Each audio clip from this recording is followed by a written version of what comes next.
Di sebuah desa kecil yang asri, jauh dari hiruk-pikuk kota besar, hiduplah seorang gadis bernama Rania.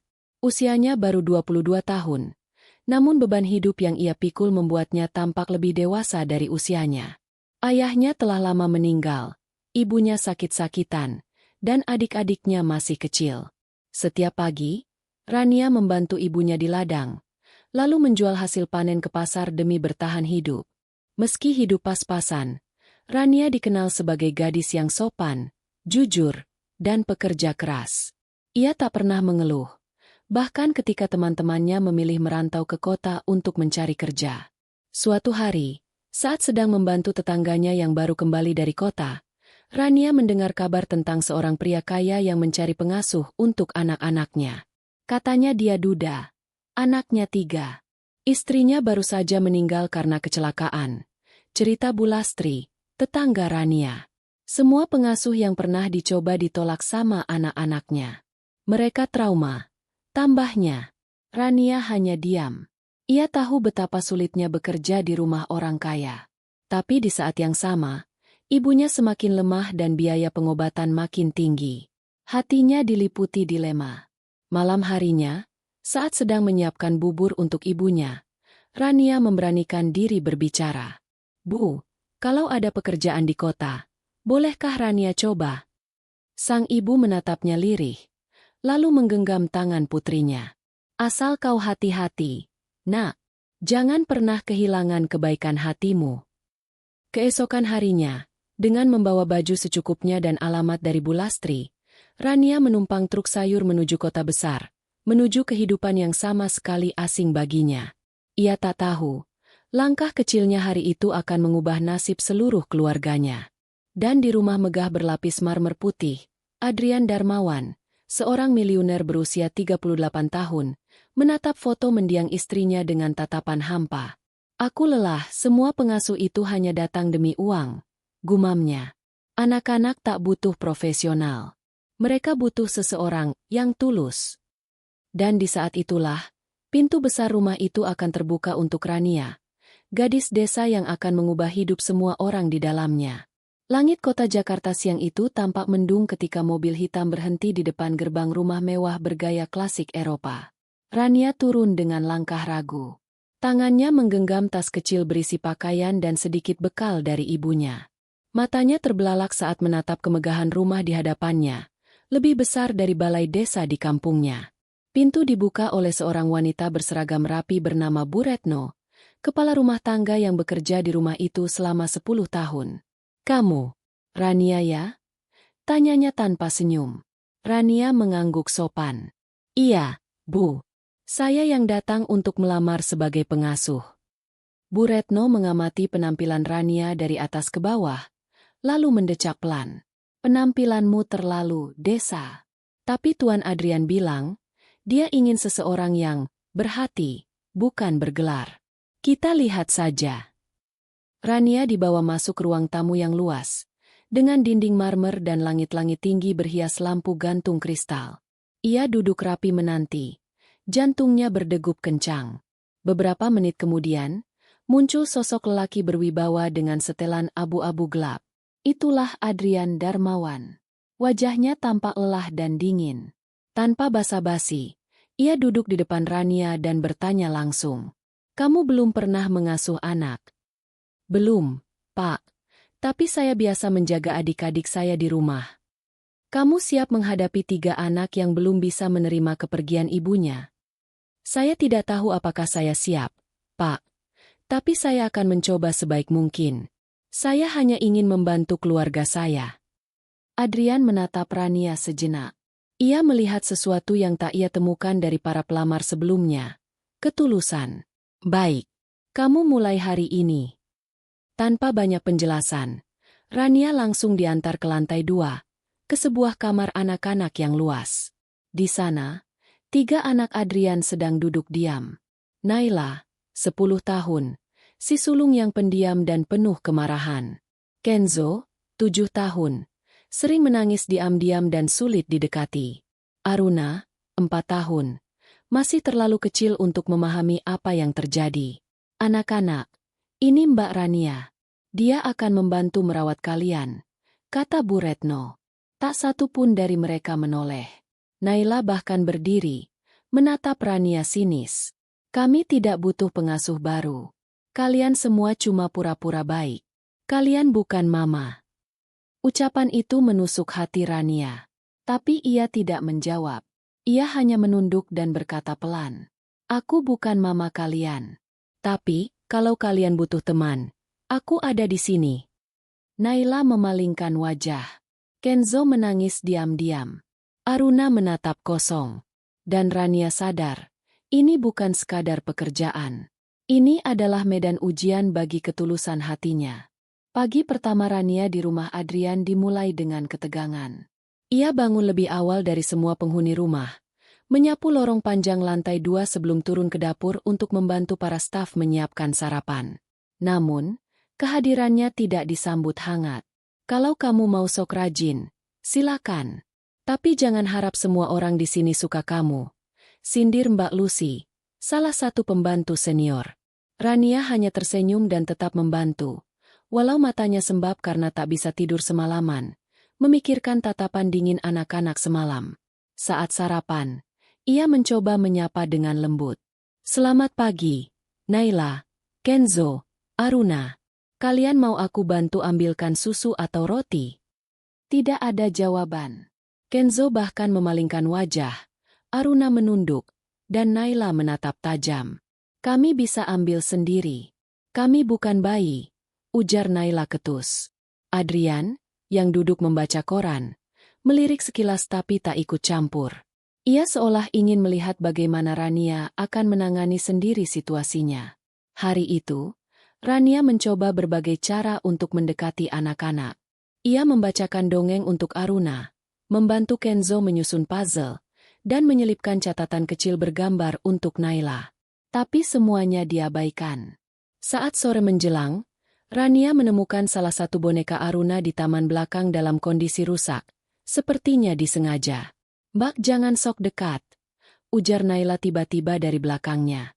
Semua pengasuh selalu sok baik di awal. Lalu mereka marah saat kami nggak nurut. Rania menahan napas. Hatinya nyeri. Tapi ia tahu Naila hanya sedang mencari tempat melampiaskan luka. Ia tidak membalas. Hanya berkata lembut. Kakak boleh marah. Boleh benci aku. Tapi aku nggak akan berhenti peduli. Tanpa menjawab, Naila berlari masuk rumah. Malam itu, Rania menatap langit dari jendela kamarnya. Ia menahan air mata, tapi tak menyerah. Aku tak bisa menggantikan ibumu. Tapi aku ingin jadi pelindung kalian. Walau kalian belum percaya padaku sekarang, bisiknya dalam hati. Dan di kamar sebelah, Adrian yang kebetulan lewat, mendengar suara itu samar. Ia berhenti sejenak, lalu menatap pintu kamar Rania. Dalam hatinya ia bertanya, apa dia orang yang selama ini aku cari? Hari kedua Rania di rumah keluarga Adrian dimulai dengan lebih tenang, tapi tetap dingin. Meski ia berusaha ramah dan sabar, jarak antara dirinya dan anak-anak masih seperti tembok tebal yang belum bisa ditembus. Siang itu, saat semua sibuk, Rania melihat Kenzo duduk sendirian di ruang tengah, memandangi secari kertas gambar. Ia menggambar dengan krayon warna-warna gelap, hanya hitam, biru, dan abu-abu.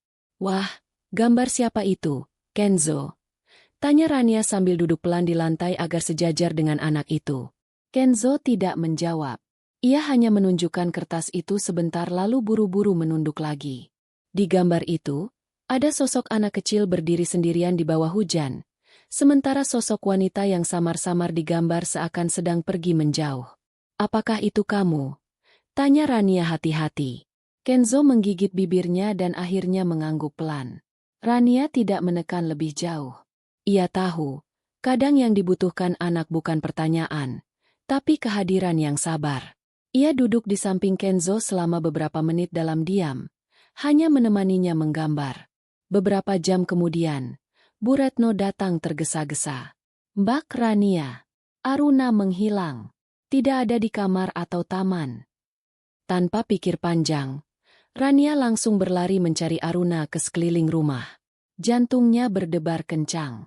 Ia ingat Aruna kadang berjalan sendiri ke arah ruang lukisan di lantai 3, ruangan yang jarang dibuka. Dan benar saja. Di sanalah Aruna ditemukan. Berdiri dia menatap lukisan besar seorang wanita cantik. Air matanya jatuh. Itu, Mama ya? Bisik Aruna lirih saat melihat Rania datang. Rania mendekat perlahan, lalu menggendong Aruna sambil membelai rambutnya. Iya, sayang. Itu mama kamu. Kamu kangen ya? Aruna mengangguk sambil memeluk erat. Saat itulah Adrian muncul di pintu, terpaku melihat Rania menggendong Aruna, menenangkan dengan penuh kelembutan. Wajahnya tak bisa menyembunyikan keterkejutan. Anak bungsunya biasanya tidak mudah mendekat ke siapapun. Bagaimana kamu tahu dia di sini? Tanya Adrian pelan.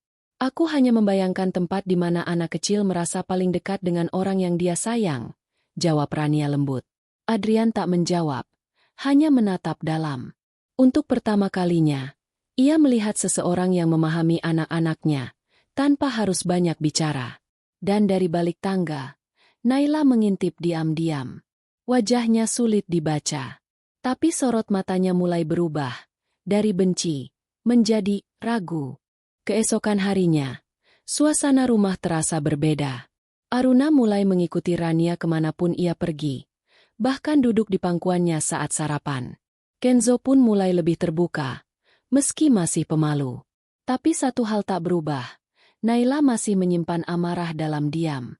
Pagi itu, ketika Rania sedang mencuci tangan Aruna di kamar mandi, terdengar suara keras dari ruang tengah. Siapa yang menyentuh frame Mama? Rania berlari ke sana dan mendapati Naila memeluk bingkai foto mendiang ibunya yang sudah pecah. Matanya merah, tangannya sedikit terluka. Aku sudah bilang, jangan ada yang sentuh ini. Kamu pasti sengaja jatuhin, ya? Kamu mau hapus Mama dari rumah ini? Teriak Naila sambil menunjuk Rania. Rania terdiam, terkejut. Ia belum sempat membuka mulut ketika Bu Retno dan Mbak Lucy datang tergesa. Astaga, apa-apaan ini? Rania? Baru juga beberapa hari kerja. Udah bikin rusuh. Cibir Mbak Lucy. Saya tidak menyentuhnya, Bu. Jawab Rania pelan. Tapi Naila langsung membantah. Kamu bohong. Aku lihat kamu sering masuk ruang keluarga sendirian. Rania hanya bisa menggigit bibir. Ia ingin membela diri, tapi sadar, dalam situasi seperti ini, melawan hanya akan memperburuk keadaan. Adrian yang baru turun dari tangga menatap situasi itu dengan tajam. Ada apa ini? Semua terdiam. Naila langsung mendekat pada ayahnya, memeluknya dengan gemetar. Papa, dia mau hilangin semua tentang Mama. Adrian menghela napas berat. Ia menatap Rania dengan pandangan yang sulit dibaca. Kita bicara di ruang kerja, sekarang. Di dalam ruang kerja, suasana sangat tegang. Rania berdiri tegak, menatap lantai, sementara Adrian duduk di balik meja kerjanya. Saya tahu kamu baru beberapa hari di sini, ujar Adrian dingin. Tapi satu hal yang paling sensitif di rumah ini adalah memori tentang istri saya. Kalau kamu memang menjatuhkan bingkai itu. Saya tidak melakukannya, Pak, potong Rania pelan. Tapi, saya juga tidak akan membela diri dengan menyerang Naila. Saya tahu dia sedang marah. Kehilangan ibunya pasti berat sekali. Adrian menatap Rania lama. Ia tak menyangka jawaban seperti itu akan keluar. Kenapa kamu tidak membela diri dengan keras? Tanyanya akhirnya. Karena saya bukan datang ke sini untuk disukai. Pak, saya datang untuk menjaga anak-anak. Dan kalau saya harus dicurigai agar mereka bisa melampiaskan perasaan mereka, saya rela. Adrian terdiam. Di balik dinding, Naila, yang tanpa sengaja mendengar pembicaraan itu, terkejut. Ia tak menyangka perempuan yang dituduhnya barusan, malah membelanya di depan ayahnya. Malam harinya, diam-diam Naila mengambil gambar Rania dan menyobeknya. Tapi bukan karena benci, melainkan karena bingung. Untuk pertama kalinya, hatinya mulai goyah. Beberapa hari berlalu sejak insiden bingkai foto. Meski Naila belum meminta maaf, suasana rumah perlahan mulai berubah. Aruna kini hampir tidak bisa jauh dari Rania. Kenzo lebih sering tertawa pelan saat diajak bermain, dan bahkan para staf rumah tangga mulai melihat Rania dengan pandangan berbeda. Namun Rania tetap rendah hati. Ia tahu kepercayaan butuh waktu. Dan ia sadar, anak-anak ini bukan hanya butuh pengasuh, mereka butuh sosok yang benar-benar peduli, tanpa syarat. Suatu sore, ketika hujan turun perlahan, Rania duduk di balkon lantai 2 sambil menjahit boneka Aruna yang rusak. Ia tak menyadari bahwa Naila memperhatikannya dari kejauhan. Diam-diam, Naila memerhatikan hal-hal kecil. Bagaimana Rania tak pernah membentak. Bagaimana ia membelikan permen kesukaan Kenzo dari uang pribadinya. Bagaimana ia menyisir rambut Aruna sambil menyanyi pelan. Dan yang paling membingungkan Naila, bagaimana Rania tetap sabar, meski dirinya terus bersikap kasar. Malam itu, Naila membuka lemari kecil di kamarnya. Ia mengambil buku harian yang dulu biasa ia tulis bersama almarhum ibunya. Di lembaran terakhir, tertulis, "Mama selalu bilang, orang baik bukan yang paling pintar atau paling cantik, tapi yang paling sabar dan tulus." Naila memandangi tulisan itu lama, lalu meneteskan air mata. Keesokan harinya, Rania menemukan sepucuk kertas tergantung di pintu kamarnya. Isinya tulisan tangan sederhana. "Maaf tentang bingkai Mama. Aku yang menjatuhkannya. N." Rania tersenyum kecil. Tangannya menggenggam kertas itu erat. Ia tidak membalas dengan kata-kata, tapi malam itu, ia membuatkan puding coklat, makanan kesukaan Naila, dan meletakkannya di meja makan. Tanpa sepatah kata, Naila mengambil sendok dan mencicipinya. Rania hanya tersenyum dan kembali mencuci piring seperti biasa. Tidak ada pelukan. Tidak ada drama. Tapi itu adalah titik pertama, di mana hati yang keras mulai luluh. Dan dari lantai atas, Adrian melihat interaksi itu sambil menyandarkan tubuhnya di dinding. Dalam diam, ia mengakui dalam hati, gadis ini perlahan menyembuhkan sesuatu yang tak bisa disembuhkan uang. Hubungan antara Rania dan anak-anak Adrian kini jauh lebih hangat. Aruna sudah tidur di pelukan Rania setiap malam. Kenzo tak lagi malu bercerita soal sekolah. Dan Naila, meski belum sepenuhnya terbuka, sudah mulai meminta bantuan Rania mengerjakan tugas sekolah. Namun, ketenangan itu perlahan diguncang oleh sebuah surat tak terduga. Suatu sore, saat Rania sedang melipat baju anak-anak, Bu Retno datang menghampiri sambil membawa sebuah amplop berwarna krem. "Ini dikirim untuk Mbak Rania." "Tidak ada nama pengirim," ujarnya curiga. Rania membukanya perlahan. Di dalamnya ada undangan sederhana untuk menghadiri reuni kecil SMA, yang akan diadakan di kota tempat asal Rania. Tapi yang membuat Rania pucat bukan isi undangannya, melainkan catatan kecil yang terlipat di dalamnya, bertuliskan, "Kau pikir bisa lari dari masa lalumu? Kita belum selesai." Tangannya gemetar. Wajahnya pucat. Ia buru-buru menyembunyikan surat itu di balik pakaian dalam lemarinya. Ia berharap tak ada yang tahu, termasuk Adrian. Namun, malamnya saat makan malam, Adrian memperhatikan sesuatu. "Wajahmu tampak berbeda, Rania. Ada yang mengganggu." Rania menggeleng cepat. "Tidak, Pak. Hanya kurang tidur." Tapi Naila, yang kini lebih peka, menatap Rania dengan khawatir. Ia tahu ada yang disembunyikan. Keesokan harinya, kejutan lain datang. Adrian menerima tamu bernama Raka, teman lamanya yang juga investor di salah satu proyek barunya. Saat sedang berbincang di ruang kerja, Raka melihat sebuah bingkai foto keluarga Adrian. Itu anak-anakmu?" tanya Raka. "Iya. Dan itu pengasuh mereka sekarang. Namanya Rania." Wajah Raka berubah. "Rania? Rania Pramesti?" Adrian mengangguk. Raka tertawa kecil, namun nada suaranya tajam. "Wah, dunia memang sempit ya. Kamu tahu nggak, dulunya dia pernah hampir menikah sama." Raka tak sempat melanjutkan. Rania tiba-tiba muncul di ambang pintu dengan nampan teh. Tatapan mereka bertemu. Rania membeku. Wajah Raka berubah sinis. "Lama tak jumpa, Rania," katanya dengan senyum menyindir. Adrian memperhatikan interaksi itu dengan tajam. Kenal kalian? Rania menunduk. Bibirnya bergetar. Dulu kami satu sekolah dan pernah terlibat urusan yang tidak baik. Adrian menatap tajam. Urusan seperti apa? Rania tak menjawab. Tapi matanya berkaca-kaca. Dan untuk pertama kalinya sejak bekerja di rumah itu, Rania merasa masa lalunya akan menghancurkan kepercayaan yang baru saja tumbuh. Suasana rumah Adrian kini berubah jadi dingin dan penuh tanda tanya. Sejak pertemuan dengan Raka kemarin, ekspresi Adrian semakin tertutup. Ia tidak langsung bertanya pada Rania, tapi ia terlihat sering memikirkan sesuatu, dalam-dalam. Rania sendiri seperti kembali ke hari pertamanya. Sunyi, menahan beban. Ia tetap merawat anak-anak dengan tulus, tapi sorot matanya tidak bisa menyembunyikan kegelisahan. Terutama setelah Raka mengirim pesan lewat Mbak Lucy. Buka mulut, atau aku yang akan buka semuanya di depan Adrian. Malam itu, setelah anak-anak tidur, Adrian memanggil Rania ke ruang kerjanya. Ia duduk di balik meja. Wajahnya tegas namun tenang. Aku ingin tahu kebenarannya. Tentang kamu dan masa lalumu. Rania berdiri lama sebelum akhirnya duduk dengan tangan bergetar di pangkuannya. Saya dulunya tunangan Raka.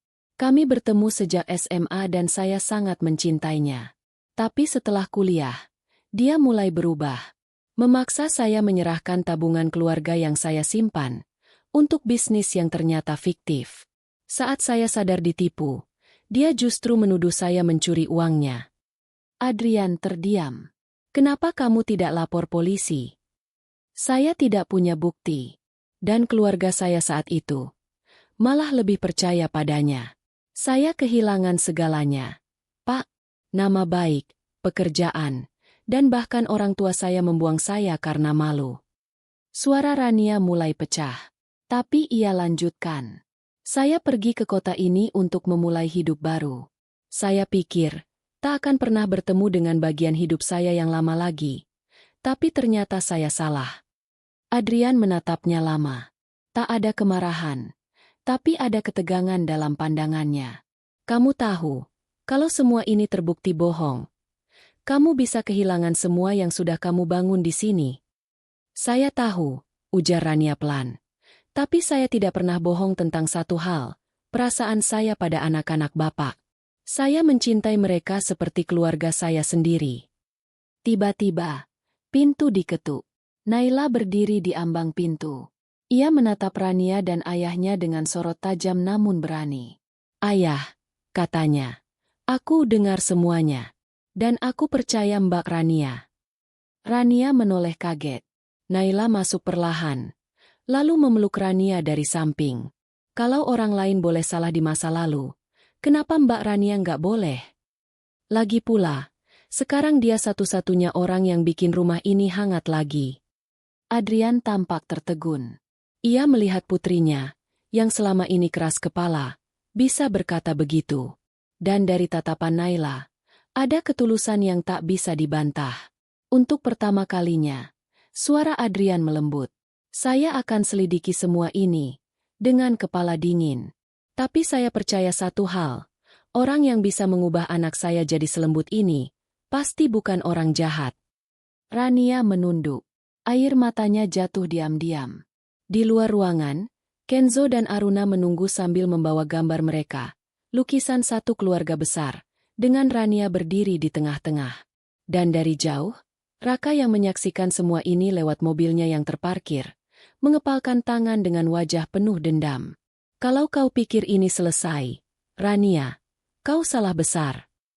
Beberapa hari telah berlalu sejak pengakuan Rania tentang masa lalunya. Hubungannya dengan anak-anak semakin erat. Naila kini mulai memanggilnya Mbak Rania, tanpa nada sinis, bahkan sesekali curhat seperti anak perempuan yang merindukan sosok ibu. Kenzo dan Aruna tak pernah jauh darinya. Kehangatan keluarga perlahan tumbuh kembali di rumah Adrian. Namun, bayangan masa lalu belum benar-benar pergi.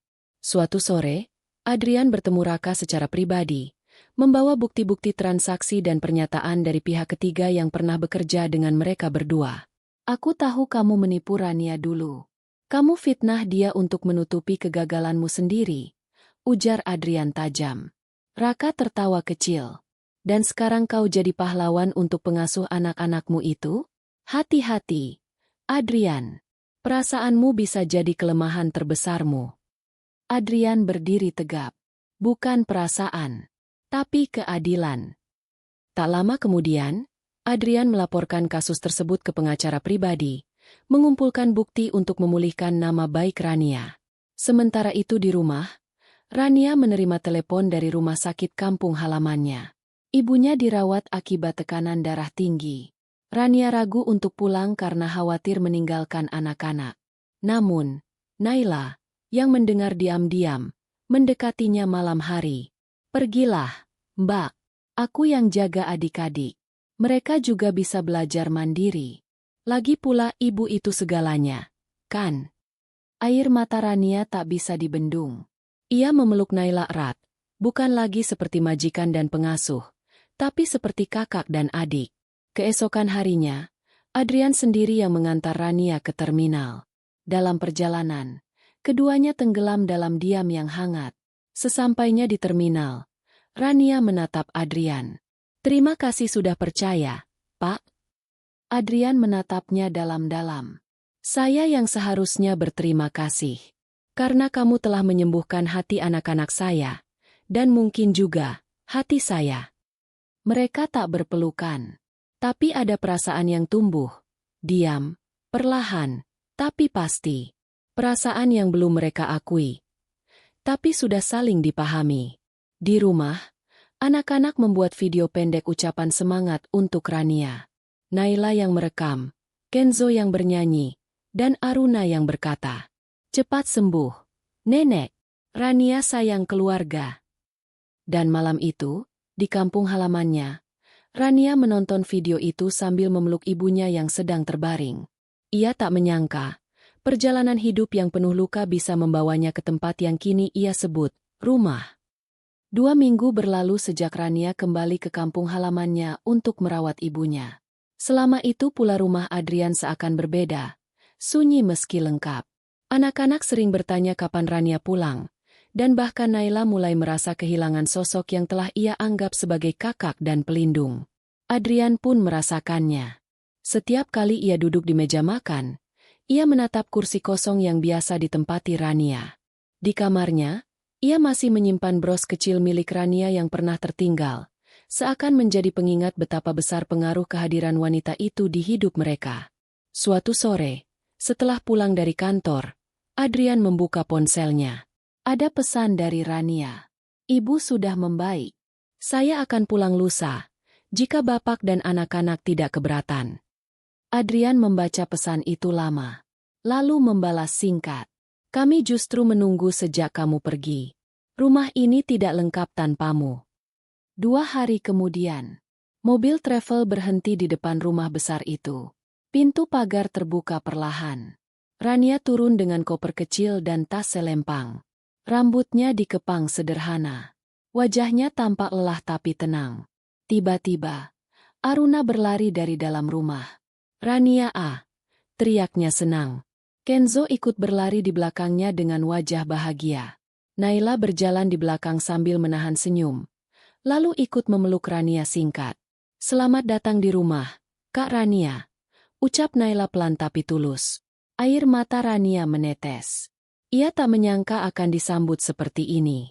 Tak lama, Adrian keluar dari dalam rumah, mengenakan kemeja santai dan tatapan hangat yang tak pernah ia tunjukkan sebelumnya. "Selamat datang kembali," katanya pelan. Rania tersenyum, lalu menjawab, "Terima kasih, karena telah menjadikan tempat ini bukan sekadar rumah, tapi keluarga." Adrian mengangguk pelan, lalu berjalan mendekat. "Saya ingin menawarkan sesuatu." Rania menatapnya bingung. "Apa, Pak?" Adrian menatapnya dalam-dalam. "Bukan pekerjaan, bukan gaji, tapi tempat di hati kami. Tetaplah di sini. Tapi bukan lagi sebagai pengasuh, melainkan sebagai bagian dari keluarga kami." Rania menutup mulutnya, tak mampu berkata-kata. Tapi sorot matanya menjawab segalanya.